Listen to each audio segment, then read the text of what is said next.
Hello everyone, very good morning. আজকে থেকে একটা নতুন অধ্যায় শুরু হলো।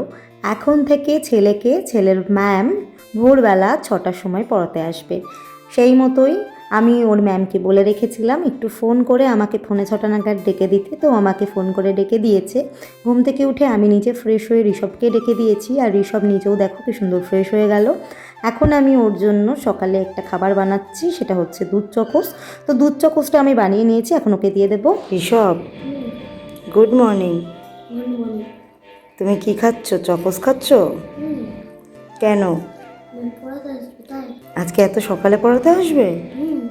তোমার সমস্যা হচ্ছে না তো এত সকালে ঘুম থেকে উঠতে? তুমি তোমার ভালো ছেলে না?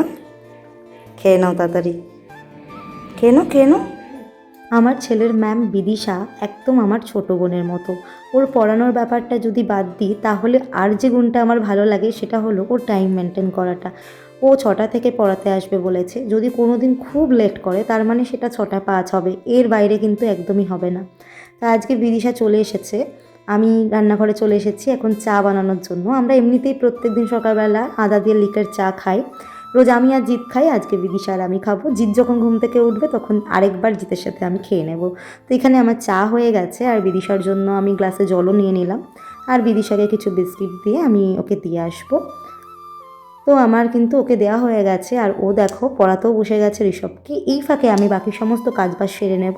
প্রথমেই আমি জানলা দরজাগুলো খুলে নিচ্ছি আলো ঢোকার জন্য, তারপর আর যে সমস্ত বাসি কাজগুলো রয়েছে, ঝাড় দেওয়া, মোছা, জামাকাপড় তোলা গোছানো, জামাকাপড় কাচতে দেওয়া, আর রান্না বান্না তো অবশ্যই করতে হবে। তো বিদিশা চলে গেছে, আমার রান্না বান্নাও হয়ে গেছে। আজকের মেনুতে ছিল সাদা ভাত, মুসুরির ডাল, টমেটো ধনে পাতা দিয়ে পুঁই মিচুরি ভাজা, আর আলু ফুলকপি মটরশুঁটি ভাজা, আর আলুর চিপস।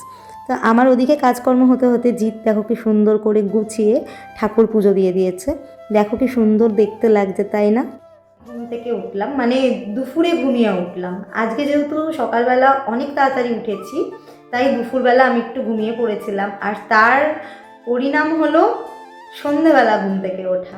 আসলে শরীরটা আমার প্রচণ্ড খারাপ, মানে এত শরীরটা আমার যন্ত্রণা করছিল যে ঘুমিয়ে পড়েছিলাম। যাই হোক, এখন ঘুম থেকে উঠে ফ্রেশ হয়ে ভাবলাম তোমাদের সাথে একটু কথা বলি। আসলে আমার না এই বাড়িটায় রাতে ঠিকঠাক করে ঘুমই হচ্ছে না, মানে বিছানাটা কিন্তু আমারই চেনা, কিন্তু ঘুম হচ্ছে না। এমনকি এ বাড়িতে সমস্ত ফার্নিচারগুলোও তো আমার চেনা, সবই আমার, কিন্তু ডিরেকশনগুলো যেহেতু পাল্টে গেছে, আমার মনে হচ্ছে যেন আমার ফার্নিচার না, বাড়িটা আমার না, লোকের বাড়িতে ঘুরতে এসেছি এরকম একটা লাগছে।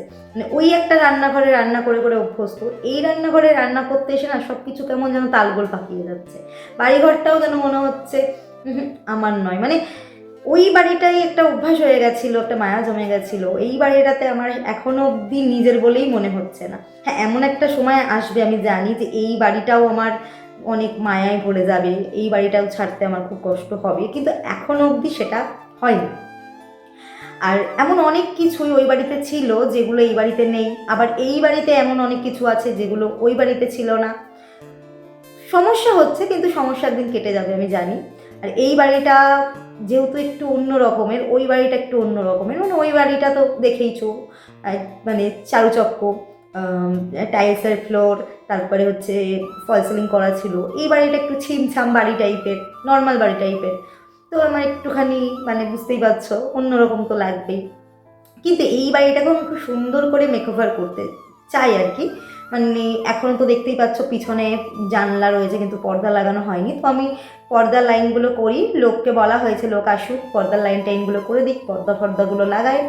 তারপরে আমি বেশ কিছু রুম ডেকোর আইটেম কিনবো, মানে ধরো বেডরুমে, মানে 2টো বেডরুম রয়েছে, 2টো বেডরুমের জন্য বেডরুম মেকওভার জিনিস কিনবো। তারপরে এখানে ঠাকুর ঘর সম্পূর্ণ আলাদা রয়েছে, তো ঠাকুর ঘরের জন্য বেশ কিছু জিনিস কিনবো, ডাইনিং ড্রয়িংয়ের জন্য বেশ কিছু জিনিস কিনবো, কিচেনের জন্য বেশ কিছু জিনিস কিনবো, বাথরুমের জন্য বেশ কিছু জিনিস কিনবো, মানে নতুন করে সাজাবো, মানে অনেক কিছু দিয়ে সাজাবো। কিন্তু একবারে তো সব কিছু কিনে ফেলা পসিবল নয়, আস্তে আস্তে কিনবো, আর আস্তে আস্তে তোমাদের সাথে শেয়ার করবো। যখন আমি মোটামুটি একটু মনের মতো সাজিয়ে ফেলতে পারবো বাড়িটা, তখন তোমাদের সাথে একটা রুম টুরও দেবো।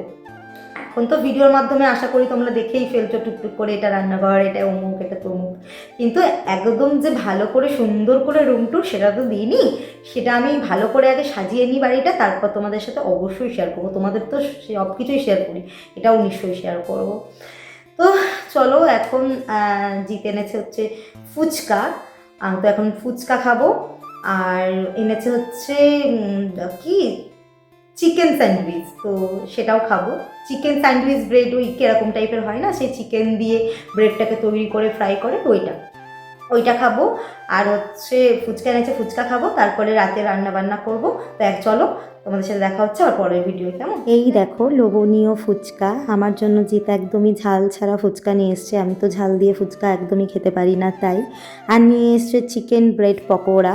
তো এইভাবে আমি নিয়েছি সাজিয়ে গুছিয়ে। আর জিত নিয়েছে দেখো একটা পকোড়া, সেটাকে ফাটিয়ে তার মধ্যে পেঁয়াজ, শসা, গাজর ঢুকিয়ে, সস ঢুকিয়ে খাচ্ছে। আমার রাতের রান্নাবান্না হয়ে গেছে। আজকের মেনু একদম সিম্পল, সাদা ভাত আর ডিমের ঝোল আলু দিয়ে। তো চলো আজকের মতো টাটা, দেখা হচ্ছে পরের ভিডিওতে, বাই।